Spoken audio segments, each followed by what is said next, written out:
What's up, everybody? My name's Chris Enriquez at Chris Enriquez Drums, from Revolver Magazine at Revolver Mag, and also from Spotlights at Spotlights Music. And what else do I have? Total Meltdown at Total Meltdown NYHC. Thanks for joining me. It's almost the weekend. It's been a great week of Age of Quarantine, and we've had some really great episodes. Most of them are on my personal YouTube channel. So if you look up Christopher Enriquez on YouTube, you'll find most of the episodes. Some of the episodes we're saving that will be up on Revolver Magazine's social channels soon. Tomorrow we have Lingua Ignata, 8 o'clock Eastern Standard Time. And as you know, Monday through Friday, 8 o'clock Eastern Standard Time, every night right here, talking to your favorite artists.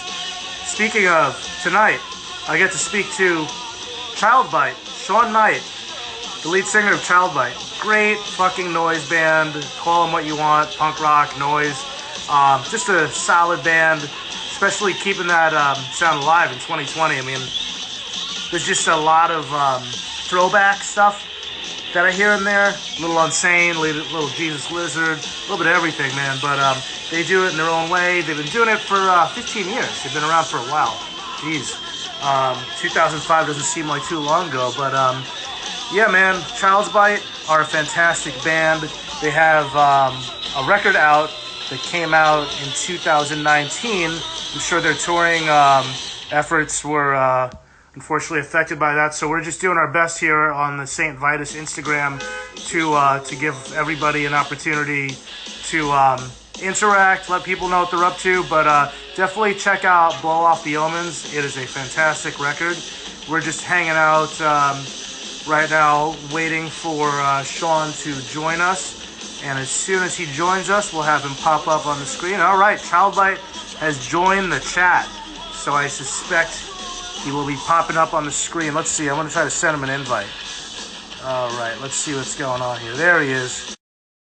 On in just a second. And you hear the guy's amazing band in the background. That is a song called Mock Ecstasy by Childbite.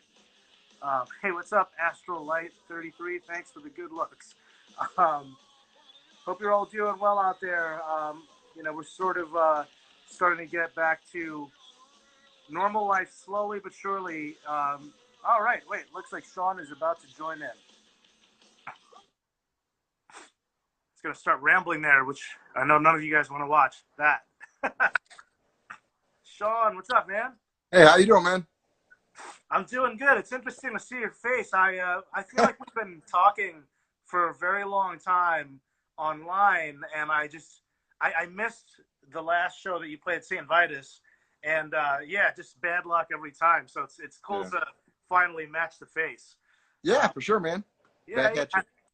Have you been managing to get through this crazy time, man?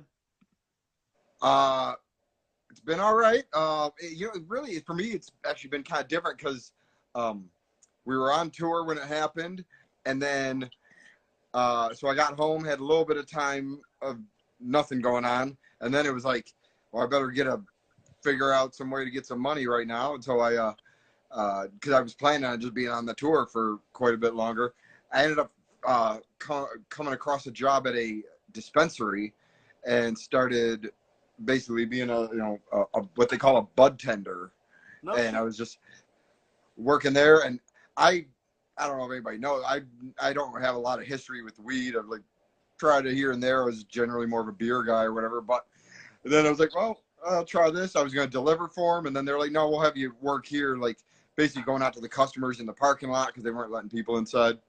And so I was just going out there, and then I was like, well, I should probably learn a little bit more about this stuff that because people are asking questions. So one of my recent, to answer your question for as far as this time, I've been working a lot, so it kind of was weird that I wasn't, in lockdown so much. I was working 40 to 50 hours a week, and B, I started smoking weed more regularly just to like check it out and know what I'm talking about and enjoy the side effects. And so that's it. So I've been working a lot and started smoking weed, and at 42 years old, I'm like looking up YouTube tutorials on how to roll a joint, and Dude, some I'm dude like, half dude, my I'm gonna be age. 40 years old, and I still have that problem. Like, I smoke out of a pen, but now I'm scared because of the fucking news and all that shit. So I'm like, maybe Right. it's better to smoke joints, but I'm terrible at it. So I feel you, man. Pretty funny. So yeah, so it's been weird. So but that place is I'm taking, I've got a couple weeks off from that job at the moment.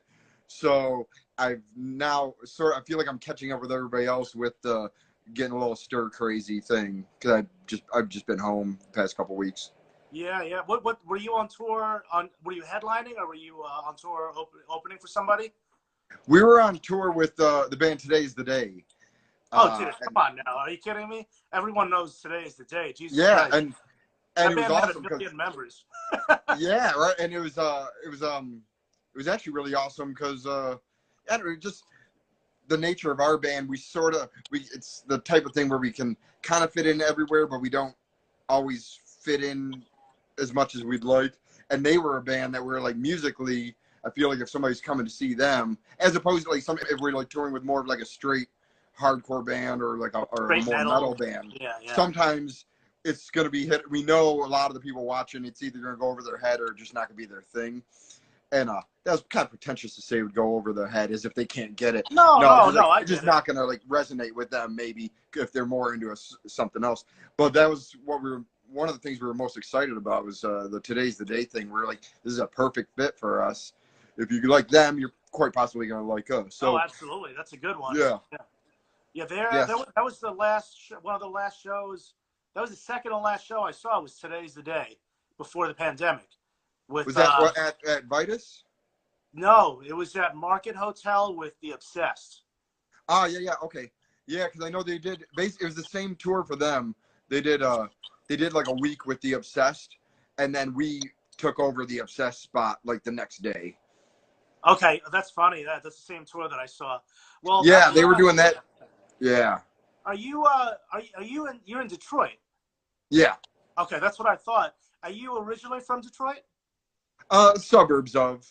Like Okay. I grew up maybe like 45 minutes outside of the city. Yeah, no, that's such a, Detroit has got such a rich music scene, and as much as I have the New York pride, it's almost like I go to Detroit sometimes, and I'm like, man, this place is still fucking grungy and fucking creepy and shit, and it still has that atmosphere. What are some of your, being from there has got to be a little different from someone like myself that might have a couple favorite bands, but like, what are some of your favorite Detroit bands, being a native from the area? Yeah. I mean, another band that we were actually lucky to have been able to tour with a couple years ago, but probably would have to be one of the most famous Detroit bands in extreme music is Negative Approach. Oh my God, Jesus Christ! Yeah. Negative Approach had such a huge impact on New York hardcore. I bet, yeah. Yeah, I mean, it's and I know you toured with them, and I want to talk about that, but that's a great one to point out. Talk about a band that also, in this weird way, kind of fits into different circles. Because they're a hardcore band, but it's kind of like Black Flag. I feel like if Negative Approach wasn't still around, they might have gotten that kind. I mean, Henry Rollins is a totally different beast, but there is something very similar about how that music still translates in different aggressive music worlds. But that's a great one, Negative Approach. Yeah, yeah, man. Yeah, they're great. It's hard to say. That'd be a top one, but there's a lot of great ones, and it's cool. Here we do have a very a pretty diverse like music scene, and a lot of bands, sort of like you were saying, like we're a good example of ones that we get to play with all sorts of bands in town. We're all buddies, even if our bands don't sound the same. And of course. Yeah, it's a good thing. And they have been, Detroit, anybody that hasn't been here in a while, it has been getting cleaned up a bit, and a little bit gentrified, or maybe a lot of it gentrified in the kind of, at least up in the middle. But one good thing is that Detroit is so huge and sprawling that they can't get to all of it. There's still a lot of like very authentic feeling parts of Detroit. Wild times out there. Is that place Old Miami still around? Yeah, it's still around, man. Man. Yeah, that place is great. I always loved playing there because It just felt like you were in like you're like uncle's basement or something. It was just like it had this like vibe like that with the just like couches set up, and you know it's for a lot of like the old vets, you know, hang there, and so that place is really cool. Last time I was there, actually, we my wife and I took some of the municipal waste guys over there because they were playing they were playing at the Majestic on, I'm trying to think of the tour, maybe with Napalm Death, I think, and can't remember for sure, but anyways, they were playing Detroit, and we were like, and they had a little bit of time before they had hit the road, so we're like, let's take them over to the old Miami. It'd be good place to take somebody to hang out, you know, good, nice, authentic vibe there.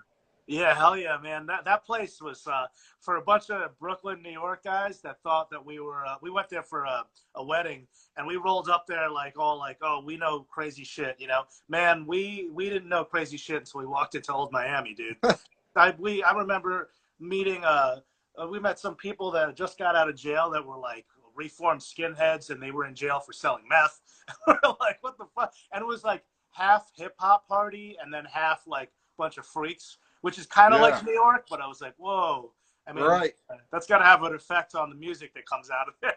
For sure, man. Yeah. That's great. Well, tell me how did, before we get into Child Bite and how the band started and all that, how did you first get your start with music in general, be it singing, playing other instruments? You know, I don't know if you were working in the industry first or after. I'm guessing after, but maybe walk me through sort of how you just got started in general with like music. You know what I mean? Yeah. It was all like I didn't really have a ton of like interest in music as like a small kid, and it wasn't like a big thing in the house. They were just, my mom would be playing whatever, you know, whatever's like probably was on the radio at the time. Being of my age, I was the same as a lot of kids that probably the first music I really got into was Michael Jackson. Oh, so, nice. You know, it's like I had like the red Thriller jacket with like the zippers and all this stuff, and so that was the first stuff.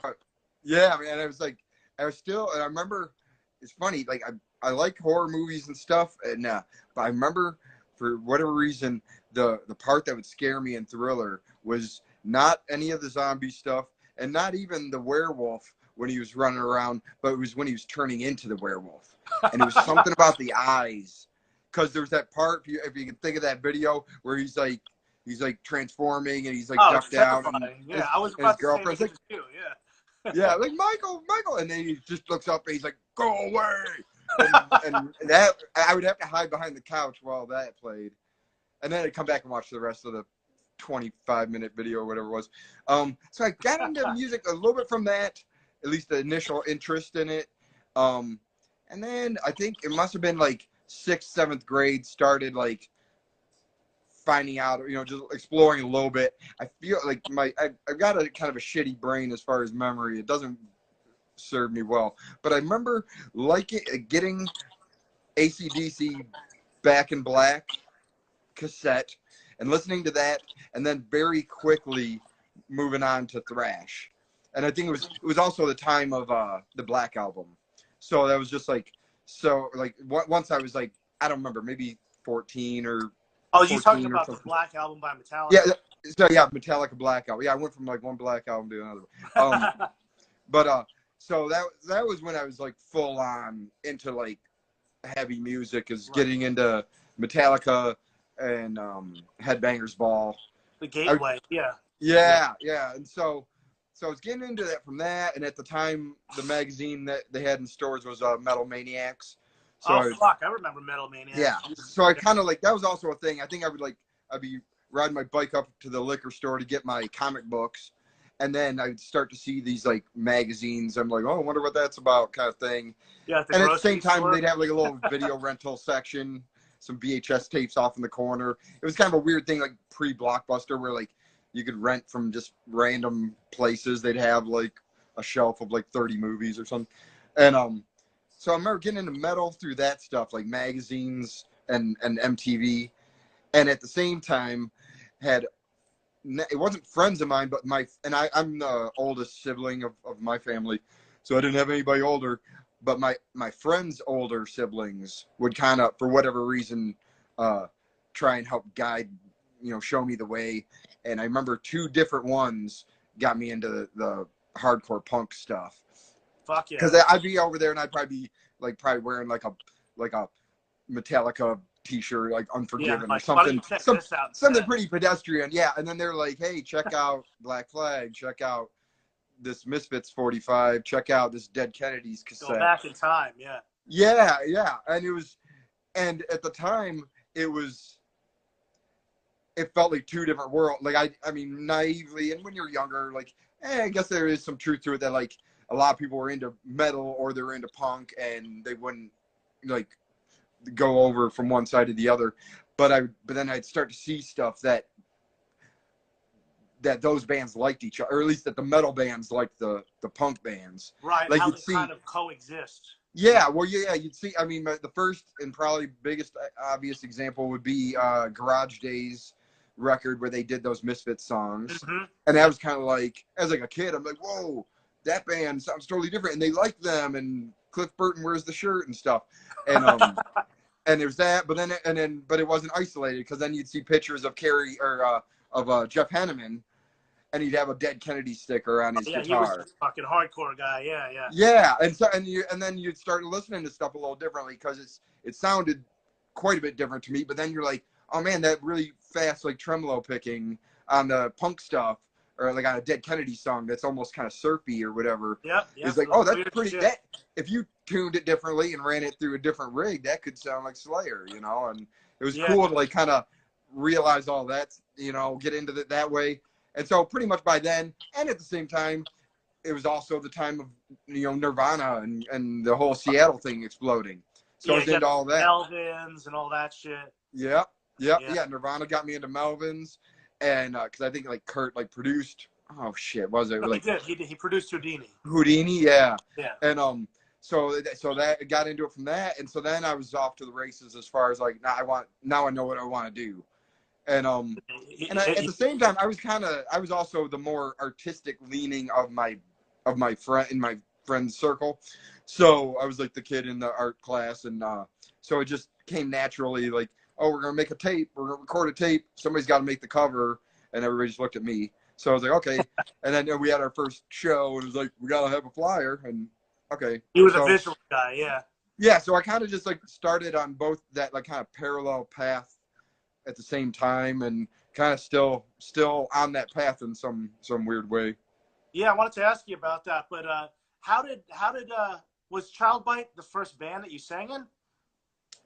Back in high school, my very first punk band I played bass in, and then after that I went into I quit that band and I joined a death metal band with a bunch of kids that were like a couple years younger than me, which when you're older is nothing, but like when you're like 17 and all your bandmates are 15, it's kind of a difference. It was, and I didn't really know them, so that was kind of an interesting thing to like go from starting a band with my buddies and then like, all right, I'm gonna just join a band of some kids that I don't even know that just started coming to this high school and get into it that way. And it's funny to think back, because doing Child Bite now and doing Shock Narcotic is my more like kind of grind and type of band, more extreme metal stuff.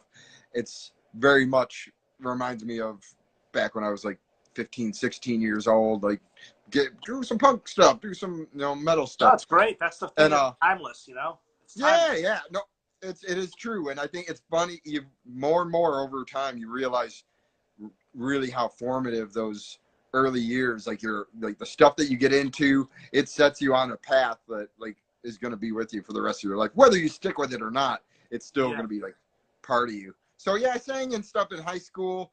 After that, I had a more eclectic band that we were pretty much trying to be like Mr. Bungle, nice. meets kind of Primus, whatever, like all like the weirdo weird stuff, artsy shit. Yeah. So it was like we were taking the heavy stuff but mixing it, like basically had like a metal guitarist and a funk bass player, and so we were doing some sort of like half-ass like suburban version of Infectious Grooves or something. Nice. but and Faith No More would be a big one up in there too, of course, like of that stuff. That's stuff I'm still super into and was highly influential. So I was doing it back then, and then I didn't sing in a band again until I don't really. I mean, I did like a little bit here and there, but not for full on until Child Bite, which was maybe 10 years after.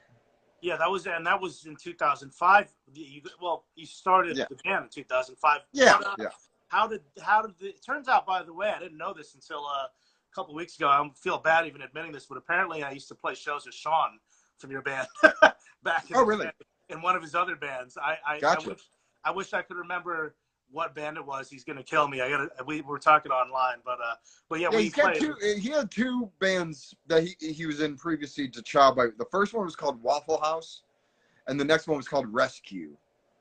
And I don't know which one it would have been, but they both like toured a lot, and one of his bands and my band from like 20 years ago had crossed paths and played together. That's funny, man. We basically like connected the dots recently on that. That's awesome. How did Child Bite come together exactly? Leading up, basically after college, but before, like basically between 2000 to 2005, I was I moved out to Connecticut out of college. I got offered a job out there doing graphic design at like an ad agency, and so I was out there, didn't know anybody. It was just my wife and I. She was my girlfriend at the time, and so I got to know some people, but didn't really connect with anybody too much on playing music. So I was just like doing stuff at home, like making weird electronic music and whatever. Moved back to Detroit, and the main guy I knew at the time that had a band going, they were starting to do it, was doing more of like an indie rock thing. Actually, it was kind of more along the lines of like Sonic Youth, Sebadoh, Dinosaur Jr. kind of stuff. Yeah, and for me, I was more of that like kind of like white trash Hesher kid that I didn't even get into that. Like I was all just like into like punk and metal and whatever, and then some more extreme, or not extreme, but more like experimental shit. Like in college, or I guess that's when you experiment or whatever. But that's when I was getting into like going further down like a John Zorn rabbit hole and Merzbow, a lot of weird Japanese stuff and all that kind of weird stuff. But anyway, so I didn't really have a lot of that kind of. My closest thing that I could relate to him on that would be more like Nirvana and like Fugazi and stuff like that. So anyways, fantastic lanes, you know. Yeah, and it was really cool because it was a little bit outside of my wheelhouse to join that band, and I came in. They were like, "Oh, you could They basically already had a full band. And he said, "Well, you could do like keyboards," and I was like, "Sure, I'll figure that out. I'll get a keyboard and I just want to play music, you know." And so I showed up to the first practice, and the one of the guitar players didn't show up, and he never showed up again for whatever reason. I still don't know. But so then he was like, "Oh, hey, can you play guitar?" I was like, I'm kind of like I can half-ass a decent number of instruments. You know, I started playing bass. That was my first band I was in, the punk band. I was like playing bass in that, played a little bit of guitar, a little bit of keyboard. So then I was doing that kind of stuff in that band, and I would sing once in a while, like on like a more punky kind of song. We'd switch instruments, and I would do that. And that was my first time ever touring. That was like, I felt like, I mean, I don't know what it is for a lot of people. For me, it felt a little like later on in life to start doing that. Like I was even though I'd done stuff in high school, I never really toured or anything. And so like I was early to mid 20s, like getting a first taste of going out of state and how a small band could operate. Anyway, that band was lasted a couple of years, and then it was starting to fizzle out, and I wasn't done. You know, but that wasn't my band, so there was no way I was gonna like be carrying the torch for that. And I think I had gotten just enough confidence from singing on a couple songs in that band that I was like, I wonder if I could do it. And I didn't really. It still wasn't totally confident, but I was like, I could probably do something. You know, I could. Yeah. Something worthwhile. You know, and really, there was a band that I was listening to at the time. I haven't thought about in a while, but there was a band called A-Frames. Did you ever hear about them? I don't think I have. They had one album on Sub Pop, and they had a couple records before that. It's like hard to even find their stuff, except for that one on Sub Pop. I was a total nerd. But it was cool. I don't know how even to describe them, but it was kind of like this minimal rock thing where it was like drums and bass the whole time, and the guitar was kind of noodly and would come in and out like with the vocals. And for me, I was like, oh, I could do that. I could like play guitar and then just stop and do the vocals. I didn't know you were allowed to do that or whatever. Because I didn't think I could pull it off doing both, and it was questionable depending on what you're doing. So it's just different influences at the time, and so coming out of that band and deciding to start Child Bite, I was kind of influenced by a lot of stuff that was happening at that time, and it was. I'm trying. What do they even call some of that stuff? It was kind of like it was stuff like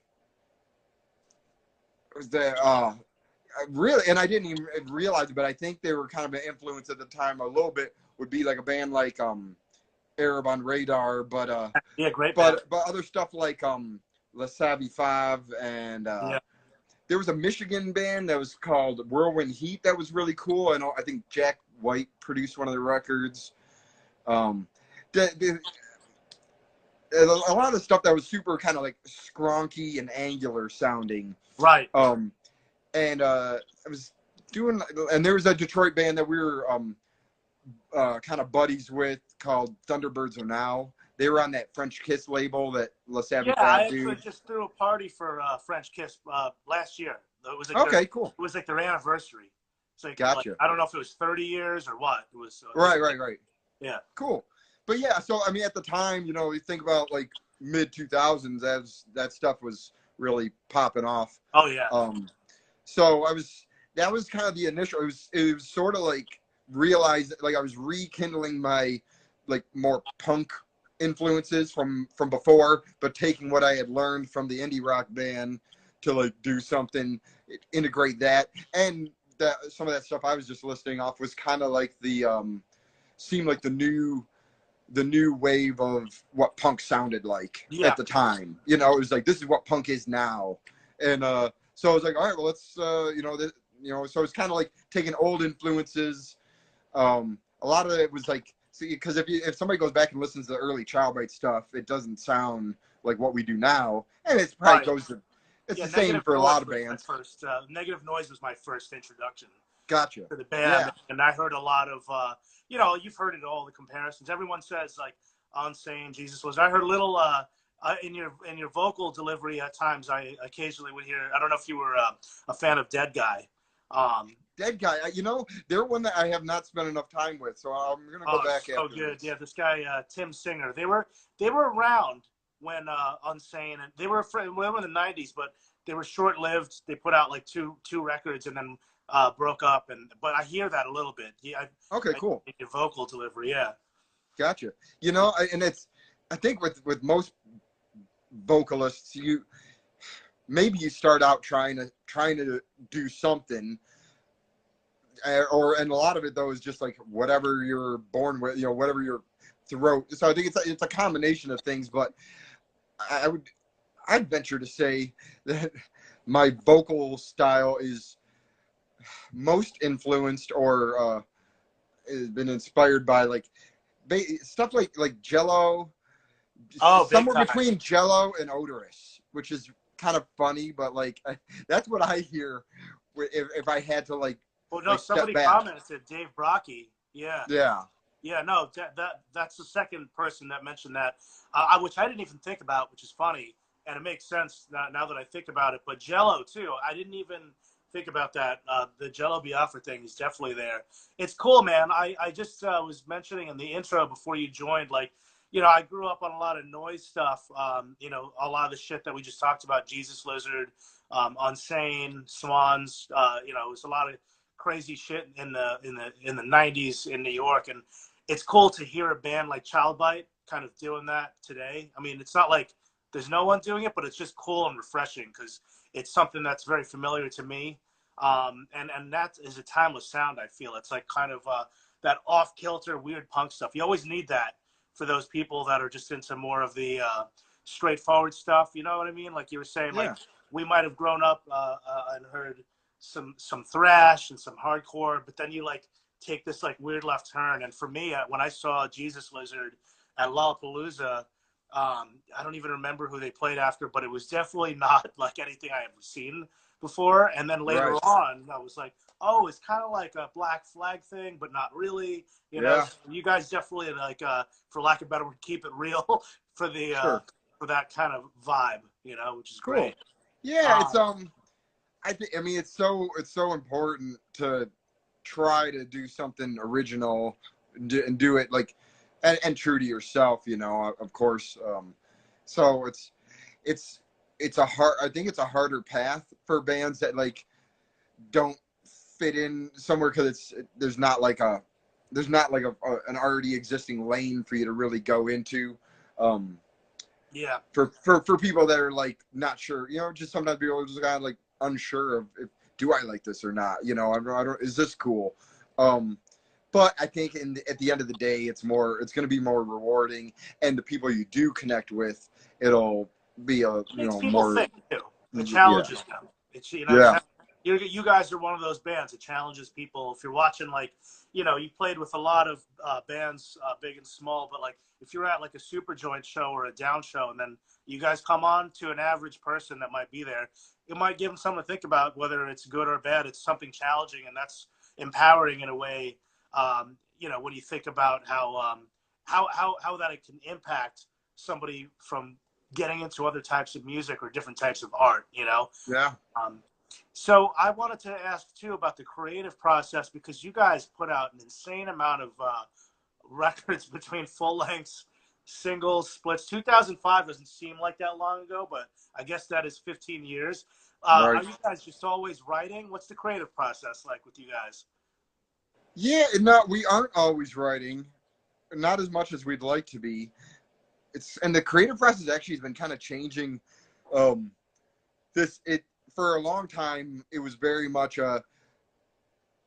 we thought it was the way to get the most kind of authentic expression would be the strictly come in unprepared, guys get in a room, see what happens kind of thing. And that's how we did it for the first several years. It was that way. But that's also it's true and it works, but then sometimes it doesn't work, and sometimes you're just like, some nights can be like a waste of time. And I think the older you get, you're like, man, you get a little more confident in your craft, but you got life going on, and you're like, all right, when we get together, we have to make it count. You know, we can't like have it be such a roll of the dice. So more from Negative Noise, there was definitely a lot more of like people would like get at least the basics of a song together, like a handful of riffs that fit together, bring them to the band, and then take it from there. And then with this most recent one, it was the difference in the band from Negative Noise is that we don't have a full-time drummer now. Back in Negative Noise, we did, and we did a ton of touring for that record. And and then time changes people. A couple guys want to do other things, so then it was just Shawn and I left at the end of the tour cycle for Negative Noise, and we snagged our guitar player that we have now is this guy named Jeremy, who's like perfect fit, super awesome, just rad dude, rad personality. Can't say enough good things about him. And we got really lucky with him. And we were kind of thinking about drummers thing, and we kind of came to the conclusion that we were like, we've got a bunch of drummer buddies that are all great, but none of them can fully commit to doing this. And we're just like, let's just like have a bunch of drummers in our back pocket, and whenever something's happening, it's time to record a song or go on a tour, let's we'll just hit the dudes up, we'll go down the list. Hey, give me a call. All right.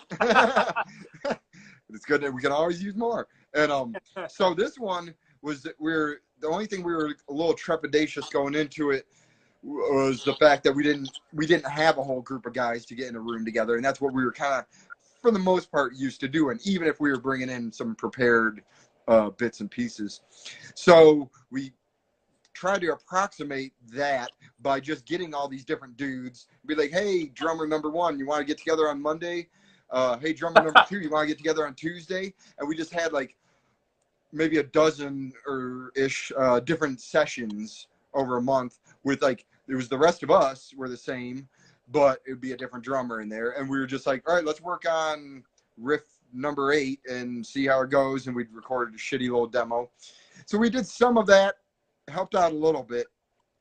But really, then after that, we kind of looked at what we had there. And we kind of realized, man, if we just sit down in my bedroom, like have one of the guys come over, or both of them, and we just like start moving around some boxes in GarageBand and throwing some stuff down. We were like, this could be a lot quicker way to figure this out, because we can like move the parts around and like chop things in half real quick. And so a lot of that record was initially written with some different guys and here and there, and then we took those and hunkered down with the computer and fleshed out some demos, then sent those to the drummer that's on the record, our buddy Shane that's out in Milwaukee. And because he agreed to do the record, and so we were like, send him these demos. He would reprogram drums the way he thought he would play them. And then he's also got a studio, so that's super convenient. He could just go in his studio and lay down real drums to our demos. And so so it was that's how that one went. And it was really just that's the new record, the Bird of Blow Off the Omens. That's that one, yeah. That's Blow Off the Omens.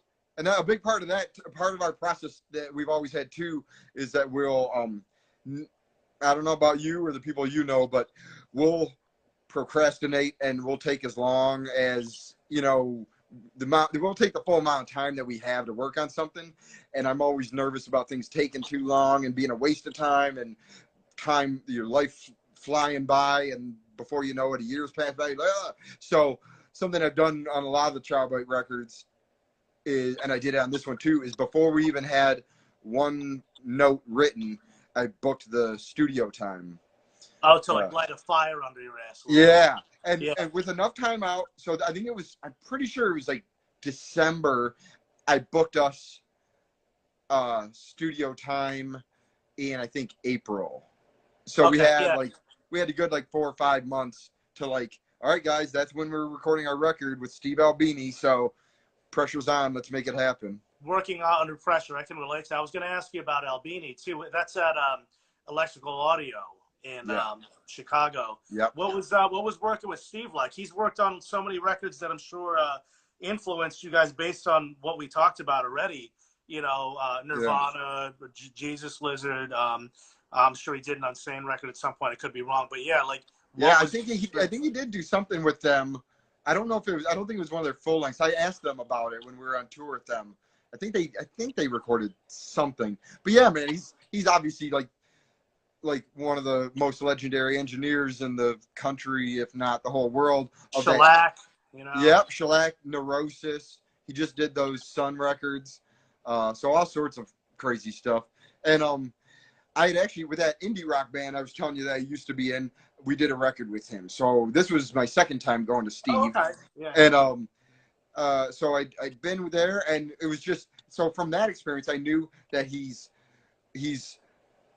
not the cheapest guy to go to, but in the grand scheme of things, he's actually really affordable. He's like, and he'll work with anybody. Like any band wants to record an album with Steve Albini, they can do it, which you can't say about a lot of dudes that have done those kind of high profile records. He did the Pixies. Right. Yeah.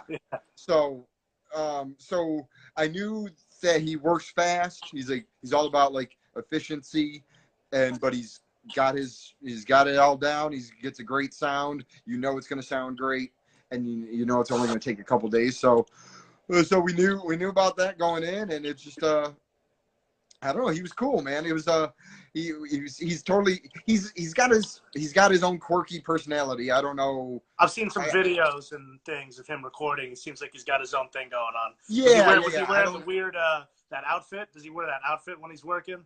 The jumpsuit? Yes, he does. He does wear the jumpsuit, and yeah, that was a funny story from the first time I recorded with him.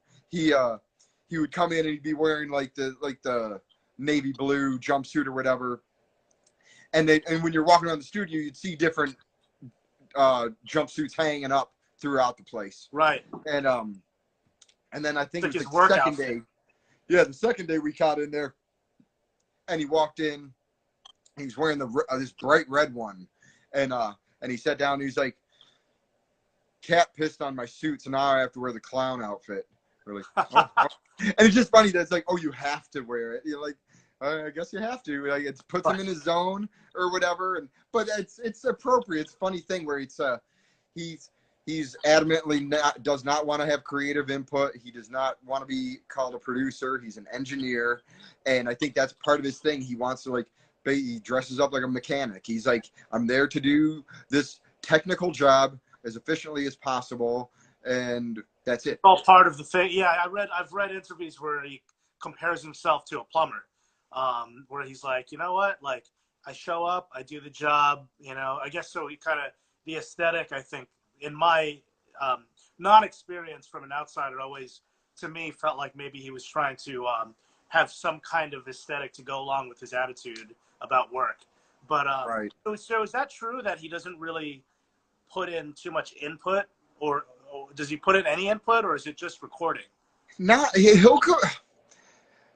do basically. Input was more like. I mean, I think I'm trying to remember so I can answer you accurately. He'll have opinions on if a kick drum sound is good or something, something like that. Like you were like, oh, let's try and switch out the beater and do something different with that. But as far as takes, unless something's obviously off, he most likely isn't going to tell you to try it again. He'll more likely say, how do you feel about that one? Right. So he wasn't he wouldn't be like, maybe you should cut that part down. No, yeah. No, he won't do that. He's I equate it's also kind of like a therapist. It's like he's like I'll be down there and I'm doing some vocal stuff. And I'm like, and even knowing this about him, I'll be like, how was that one? And I wasn't even saying it to him because I knew, but I was saying it to my bandmates up in the control room. And he's like, how do you think it was? Like, okay, that doesn't really help me at all, but whatever. So you have to go in being pretty confident about yourself if you're going to record with Steve, because he's not really going to help you with that.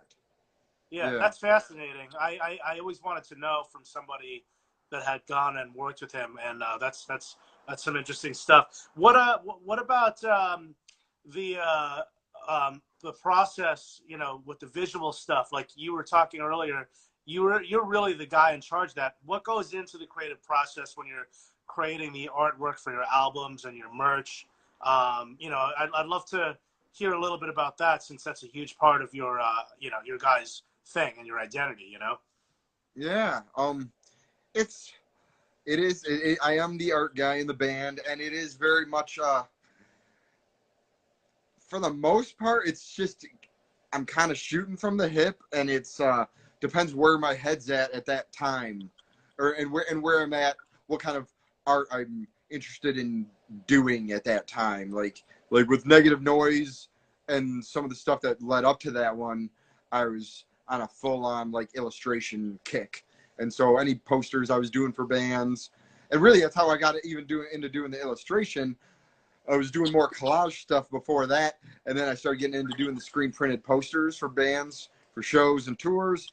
And sometimes the more photographic elements weren't turning out as great when we were doing these hand done screen prints. Like the halftones are getting kind of blown out, or just not turning out exactly where I want. And I noticed anything that was black and white, like line art illustration, it looked really good. And so I was like, it just translated that medium. So that's why I was on that kick for a while, and did that and for a while, and I kind of got burned out on it. I still do a bit here and there, but definitely not for a while there. I was doing 2 to 5 gig posters a month that would each take me a couple days, and that was on top of working a full-time job and doing the band. So I think I just burned myself out over time and wanted to get into something else. So that's part of why with like the Blow Off the Omens, I was like, all right, this is like half of the band is different people. It's a kind of a new era for us. New era for me I want to change up the art I'm doing. So that's why this one's way more of like a collage kind of thing. Still trying to retain some of the like psychedelic elements that go throughout the band. Want it to still feel like the same band, but new chapter kind of thing. Right. So that one was like, but yeah, it's usually after the music's done, and it's, like I said, shooting from the hip. It's kind of this, I've got this like dumb, tortured artist thing going on where for whatever reason, I feel like I have to like put myself through hell in order for it to be good. And I'd like to get over that at some point. And I'll see if I can try and like harness this ability a little bit more instead of just putting myself through the ringer until it looks good. So I mean, it's part of being an artist. It's part of being an artist. I think maybe it is, you know. So yeah, this one was much more collage to give it its own identity. Different type, so it's not even the same logo or anything. Just having this new chapter of the band, and yeah, it's just kind of what I was into at the time, you know. Like whatever visual influences I'd been getting between one record to the other, kind of just like got me there, and I just worked with it instead of trying to like swim upstream backwards where I came from.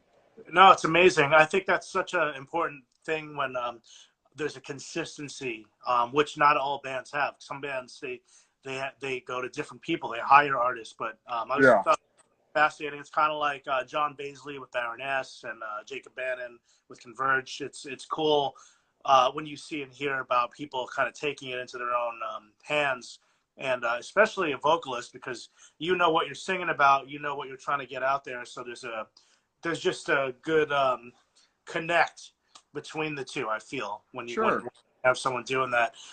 And I always respected it too, because when I was younger, when we were kind of the same age almost, artwork was what drew me to music. So sometimes you see some badass stuff, it makes you want to check it out, and might not always sound exactly the way you thought, and it really makes you think. So I always like that. Aesthetic, you know. Yeah. Now, what was it like going? You know, you did a split with David Yao, which has to be kind of surreal. You did a bunch of splits, but that one stood out to me. You know, I was going to ask you about the Phil Anselmo one also, and but that had to have been pretty cool doing a split with David Yao. What was that like? Yeah, it was cool. Basically the label that we were on before Housecore was this other one called Joyful Noise, and he put that all together. It started out as like a small like bedroom label, one guy. Like the early stuff we were putting out on that label, we would be chipping in half the money, you know, and he was like, I'll pay the other half and we'll split it when we get it back. So very small operation. And then he kind of got in on that the resurgence of cassette tapes. Like when that stuff started happening, he was the guy that runs Joyful Noise, this guy Carl.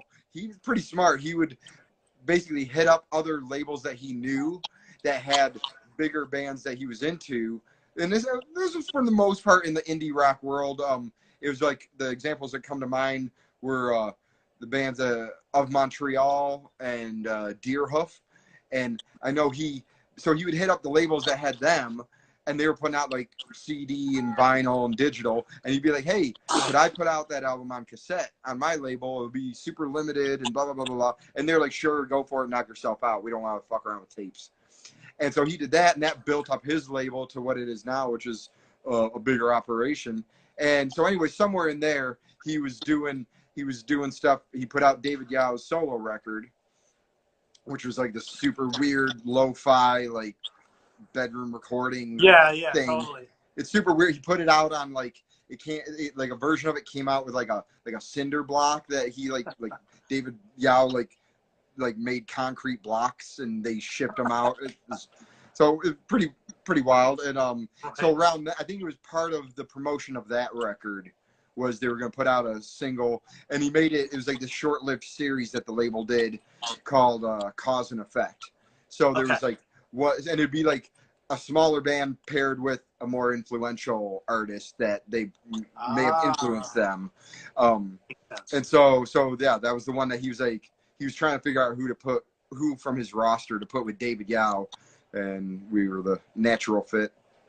Now, everyone should pick that one up if you don't have it already. And I just thought that was so cool. It makes a lot of sense knowing the backstory now.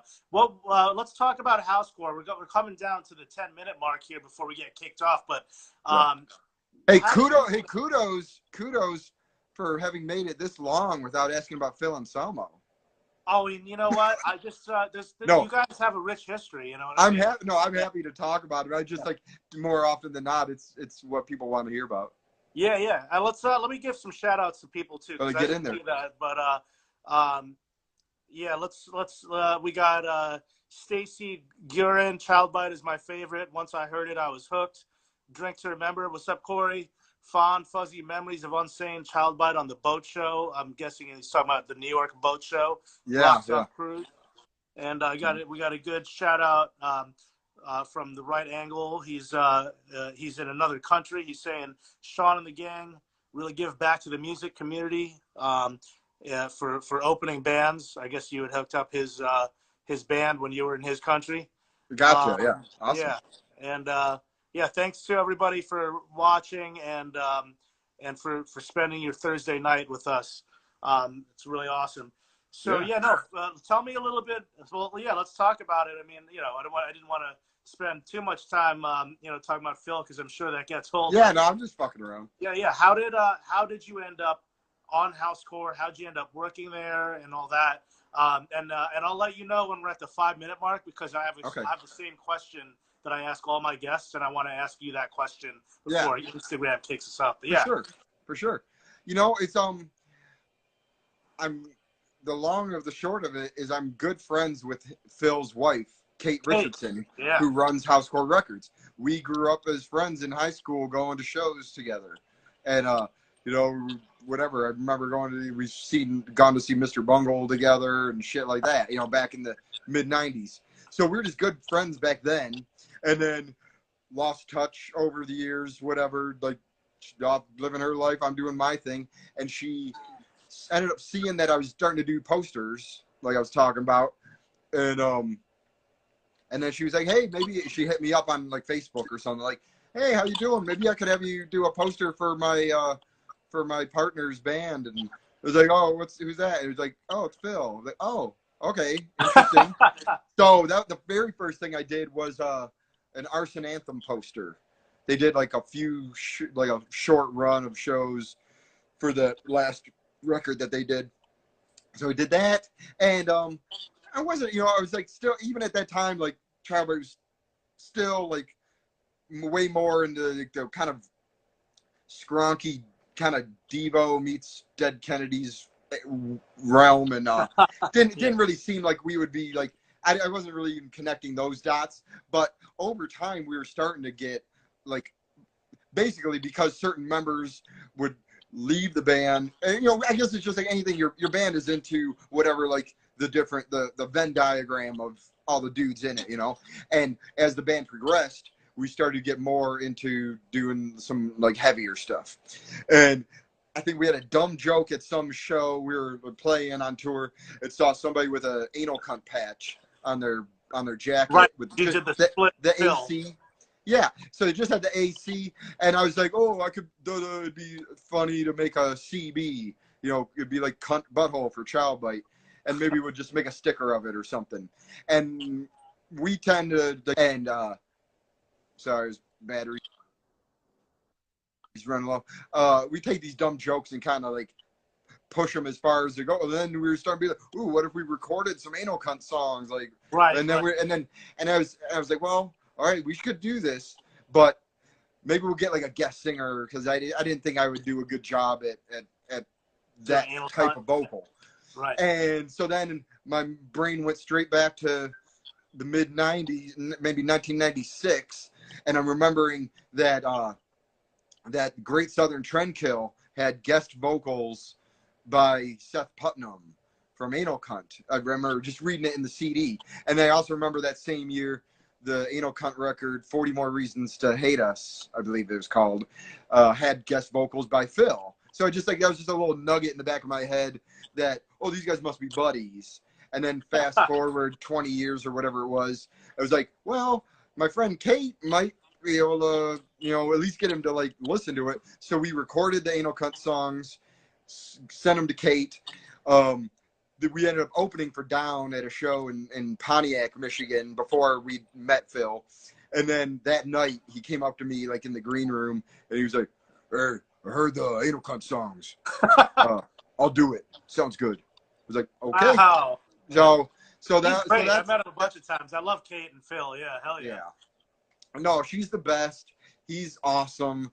So that was the first thing we did with him, and then we just kind of like kept doing stuff together, and he's been super cool. Kind of like you were saying, like when you go see a show and the opening band is kind of different and like really makes you think, he's been great about, he's been doing that his whole career. Back in the day with Pantera, taking I Hate God out, taking Morbid Angel, first start, Neurosis, yeah. So this is just like his latest version of that. Is he takes Child Bite out and shoves them in front of a Super Joint crowd or an Illegals crowd and sees what they think.